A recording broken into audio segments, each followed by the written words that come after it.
So maybe let me draw your attention to another amino acid that's kind of special, which was the proline. Yes, I was trying to see, what do you have in common when you compare the two methods of grouping amino acids?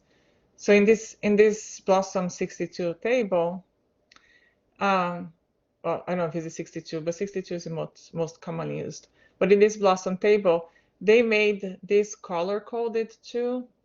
Doesn't necessarily correspond to this one, but there are some features that they are grouping them the same. And the other thing I said was, let's see, proline, it's kind of a special one too, because this is a relatively high score. Like 4, 5s, and 6s are kind of common. But the proline is a cyclic amino acid that is not actually like double bond, like not a benzene. So that is why it's special too.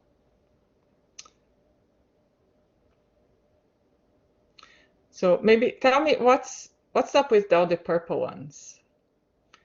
So phenylalanine, tyrosine, tryptophan, phenylalanine, tyrosine, tryptophan, like these three. Yeah. So as you guys are saying that, okay, so Taylor said that they are polar. Yeah, they are. They have these rings, and which is different from the proline ring. So these ones in purple, they are all these three, so they are similar. So what Daniel said is that due to the properties of the amino acids, some are more polar, can be substituted for the other polar, which is true. So that's what I was hoping you would see. The nonpolar by nonpolar, it has to do also with how large they are. So the answer to this exercise is in here, and that was me staring at this and going like, okay, what do they have that's special? So the cysteine is a group on its own in the BLOSUM table here, and it's because of this is called the this when there is another sulfide, is a disulfide bond. Oh, okay, so that forms disulfide bonds, which is the tape between one part of the protein and another part. And these guys, they are like, each of them have kind of their own. This is more like they're each kind of special, but this is some group. Okay, these are all the positively charged. These are all the negatively charged and their variations. So they're kind of like the same thing, but not really.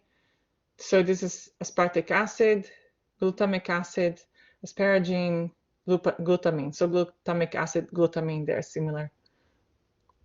Yes, thank you. I keep forgetting, can't see my content. Thanks, Sydney. So here the blue, they're all the negatively charged. The orange are the positively charged. So this group in here is trying to show you where they are in here. So that's what I was trying to get you to see. That there are amino acids that are positively charged, some are negatively charged, some are hydrophobic, non-cyclic, hydrophobic, cyclic. So these guys are the cyclic ones. Proline is cyclic too, but in different type. But got it? So what do you need to know from this?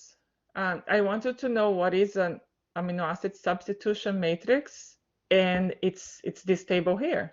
Not necessarily the colors. Normally you don't find it in colors. The colors are mostly to draw your attention to the fact that the scores are how often one amino acid substitutes for another, but it has to do that how often it happens has to do with the physical chemistry of the amino acids. So the substitution table itself, it's just the score, it's the amino acids here and the scores in the middle. And it just tells you how often one thing substitutes for another.